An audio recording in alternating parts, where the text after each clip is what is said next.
Iringa wahamasishwa kusimamia ndoto zao katika masuala ya uandishi wa vitabu. Na katika mchezo na burudani, timu ya Bajuani FC yashinda kutamba mbele ya Majipiri FC. Habari mtazamaji wa Digital. Karibu katika taarifa ya habari itakayosomwa kwako nami Telesia Shamila. Ungana nami ili uweze kuhabarika zaidi. Bingwa wa masuala ya saikolojia na mwandishi wa vitabu kutoka Chuo Kikuu cha Iringa, Baraka Tumsime, amewashauri vijana wenye talanta ya uandishi kukuza vipaji vyao ili kuweza kutimiza ndoto zao. Mwanahabari wetu Beatrice Emmanuel anaundani na taarifa hii. Mtu anaweza wakati mwingine akawa anasoma, lakini kwa sababu ana kipawa cha uandishi, hicho ndio kikawa sehemu mojawapo ya kumtengenezea yeye namna bora na nzuri zaidi ya kuweza hata kujiajiri baada ya kuwa ametoka chuo. Kwa hiyo tunachokifanya muhimu sana kwanza ni kuweza kumwezesha kwa namna ya mbinu za kisaikolojia na kwa namna ya ushauri kuweza kutambua hilo na kuanza pia kuchukua hatua, kwa sababu mwingine anaweza kawa anatamani na anatambua kwamba anacho kipawa lakini hajiamini, au wakati mwingine anaona kwamba hawezi. Kwa hiyo sisi tunamsaidia kwa mbinu za kisaikolojia kujenga uwezo wake mwenyewe, kutambua pia ni sehemu gani ya uandishi anaweza kufanya vizuri. Aidha, mmoja wa wahitimu wa Chuo Kikuu cha Iringa, Elibia Bien, ambaye pia ni mwandishi wa kitabu cha Ajira Nje ya Boksi, amesema uandishi huo alianza akiwa mwaka wa pili chuoni hapo na kuchukua takriban miaka miwili hadi kukamilika. Kama mimi kwa miaka hii miwili iliyoko chuo nimeweza kufanya kitu hichi kikubwa cha kujifunza kusuka, japokuwa haikuwa hobi yangu, lakini nimefanikiwa kusuka na kupata hela za matumizi zinazosaidia kukidhi mahitaji yangu nikiwa chuo. Je, kwa yule kijana ambaye unakuta anamaliza chuo, anaenda mtaani, labda kama alisomea labda fani ya wanasheria, anasema labda mimi labda kusuka sio fani yangu au sio hobi yangu. Ina maana hata mimi pia ningesema sio hobi yangu, mpaka leo hii ningeshindwa kusuka kabisa. Kwa hiyo nikaona kwamba okay, kuna namna inatakiwa niwasaidie vijana wenzangu waweze kuamka kifikra. Yes, ndio maana nikanijia wazo la kuandika kitabu changu nikakiita Ajira Nje ya Box, kwamba ni nje ya ajira za kuajiriwa. Naye mwanafunzi kutoka kitivo cha saikolojia wa chuoni hapo ameeleza mtazamo wake kuhusu uandishi wa vitabu na namna unavyoweza kusaidia vijana kujitambua na kuwa na dira ya maisha. Aidha, anaandika kuhusiana na mapenzi, anaandika kuhusiana na maisha ikijumuisha aidha uchumi, ikijumuisha the way ana feel kwenye hali nzima ya maisha anayopitia, lakini lengo kuu na lengo moja ni kufikisha ujumbe kwenye jamii.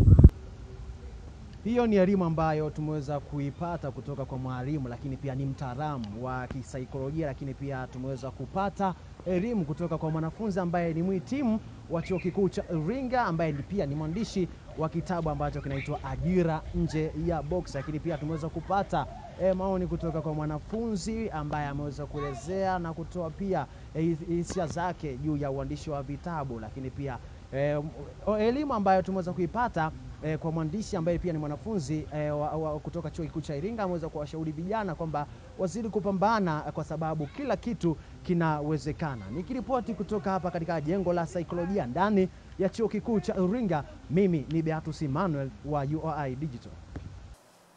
Zoezi la upigaji picha Chuo Kikuu cha Iringa kupitia msimamizi wa usajili chuoni hapo, Masudi Mtelia, limefikia 70% ya usajili wa wanafunzi, huku hali ya mwitikio ikiendelea kuwa kubwa. Mwanahabari wetu Chelsea Stanley anaundani na taarifa hii. Amesema hayo katika ofisi ya usajili chuoni hapo, ambapo ameshauri wanafunzi kuhakikisha wanajitokeza katika zoezi hilo ili kukamilisha takwimu za taarifa zao. Maana pindi tutakapomaliza huko mbele isije kukuletea shida, unahitaji transcript, unahitaji progressive result, alafu data zako hazijakamilika ikakuletea kipengele. Aidha, nao baadhi ya wanafunzi wametoa maoni yao kuhusu umuhimu wa zoezi linaloendelea la upigaji picha, kwani litawasaidia wao huko mbeleni wakiwa kwenye mfumo, itawafanya waweze kuamini taarifa zilizomo kwenye mfumo.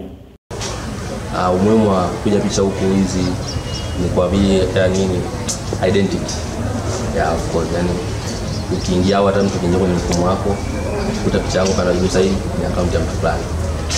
Umuhimu wa hizi picha ni hata kama mzazi akiwa anahitaji hata kuona kwamba kweli hii ni account ya mtoto wangu, kweli ndo matokeo yake kweli, mzazi anataka kutambulisha, anataka kujua kwa kutumia zile picha ambazo zinatumika kwa pale kwa account ya mwanafunzi. Kupiga picha za simu ni bure kwa sababu zinaenda moja kwa moja kwenye kitambulisho changu kuliko kupiga simu nyingine. Kwa mfano nikipiga passport natumia gharama kubwa, haiendi moja kwa moja, napoteza muda, ina mambo mengi. Bora nitumie simu, inaenda direct. Na hizo ndizo faida zilizoelezwa na wanafunzi katika zoezi la upigaji picha hapa Chuo Kikuu cha Iringa. Nikiripoti kutoka jengo la Old Library, mimi ni Chelsea Stanley Chawala, UoI Digital. Taarifa yake Chelsea Stanley inatukamilishia habari za kitaifa. Tupate mapumziko mafupi, tukirejea ni habari za michezo na burudani zitakazoletwa kwako na Christopher Mfikwa. Nikusihi endelea kubaki nasi.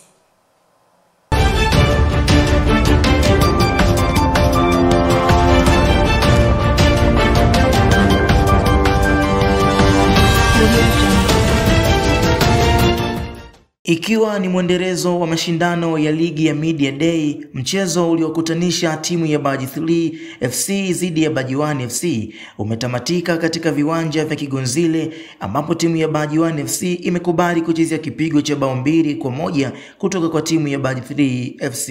Manaoza wa pande zote mbili wamezungumzia mchezo baada ya kutamatika, huku wakidai kuwa upande wa Baji 3 FC wachezaji wengi wametoka vituo vyao vya kazi, hivyo bado hawana muunganiko kama timu, na hali ya upambanaji ndio imeleta alama 3. Mwaka wa 3 wengi tumetoka kwenye vituo vya kazi, kwa hatakuwa na muda mwingi wa kuweza kujiandaa, lakini tulipokutana kama wachezaji tukaambizana tumetoka kwenye kazi, lakini tunahitaji pia kuonesha kile ambacho tuko nacho. Na kwa upande wanaoza wa Baji 1 FC amedai kuwa licha ya kupoteza mechi mbili bado ana imani na kikosi chao kushinda katika mechi ijayo dhidi ya Baji 2 FC.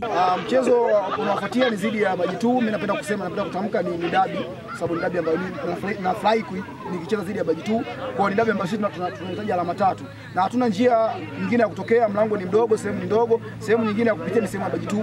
Kwa tunaamini kama tunapanga vizuri, tutakuwa na discipline ndani ya uwanja na nje ya uwanja, tutaweza kupata matokeo. Chochote kinatokea kwenye football. Nao mashabiki wameeleza hisia zao katika mashindano hayo yanayoendelea katika uwanja wa Kigonzile, huku wakitoa maoni. Kwa walioshinda wamefanya makosa mengi sana. Unaona mashabiki wale wachezaji wamefika magolini, wanakosa magoli mengi hapa na hapo. Kwa ongeze juhudi, na wale ambao wameshindwa nao ongeze tu juhudi, maana mchezo waliweza kushika lakini wamezidiwa sehemu ndogo sana.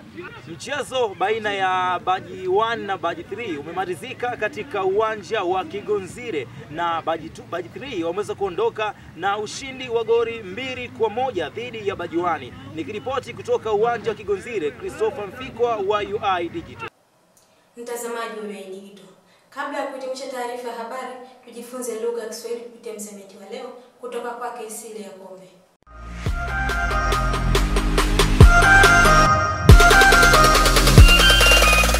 Mtazamaji wa UoI Digital, tunaendelea kujifunza lugha ya Kiswahili kupitia misamiati mbalimbali ambayo imeandaliwa na Baraza la Kiswahili Tanzania, yaani BAKITA. Na leo nimekuandalia msamiati karis. Je, umeshawahi kukutana na neno karis? Na kama umekutana nao, ulielewa ni nini? Twende tukajione kwa baadhi ya wanafunzi wa chuo cha Iringa. Wao watakuwa wanaeleza nini juu ya msamiati karis. Mambo. Vipi? Safi. Ushawahi kukutana na neno karis? Karis. Kama vile jino lilooza. Kwa hiyo ukisikia karis kwenye fikra yako unajua kwamba ni jino lililooza. Ndio. Sawa. Unaweza kunitungia sentence kuhusiana na neno karis? Sentence. Jana mdogo wangu alipata maumivu sana. Hapo bado hujatunga sentence. Hapo unasema mdogo wako alipata maumivu. Sasa mimi nataka hiyo karis iwe ndani ya sentence na ilete maana. Nimesema karis ni jino lililooza. Ninatamani sasa hiyo karis nitungie sentence. Jana mdogo wangu alipata karis sana wakati wa usiku, sababu kulikuwa kuna baridi sana. Asante mrembo, karibu tena.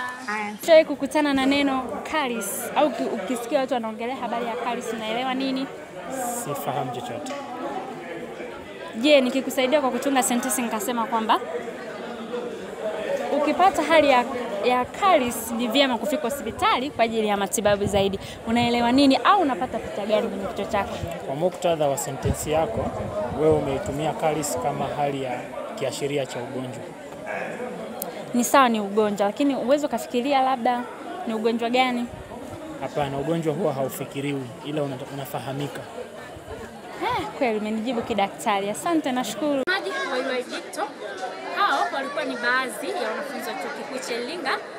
Umeona, wamejaribu kueleza ni namna gani hawana ufahamu juu ya neno caries, na wengine wamejaribu tu kusema. Huenda hata wewe mtazamaji wangu haujawahi kukutana na hili neno au hauelewi ni nini maana ya caries. Asante, nisikuchoshe. Nikupe maana halisi ya neno caries. Caries ni hali ya jino kuoza. Kabla ya kuhitimisha kipengele hichi, ningependa kukuacha na sentensi inayosema ukipata hali ya caries ni vyema kufika hospitali kwa matibabu zaidi. Ni Dicto, Longe kidaktari. Nami nakuacha na sentensi isemayo George ana tatizo la caries. Naam, na hiyo ndio maana halisi ya msamiati caries. Mtazamaji, na huu ndio mwisho wa taarifa habari. Kwa niaba ya wote waliofanikisha matangazo haya, nikushukuru kwa kuwa nasi mwanzo hadi mwisho. Nikutakia mapumziko mema ya weekend. Ulikuwa nami Telesia Chalamila. Asante na kwaheri.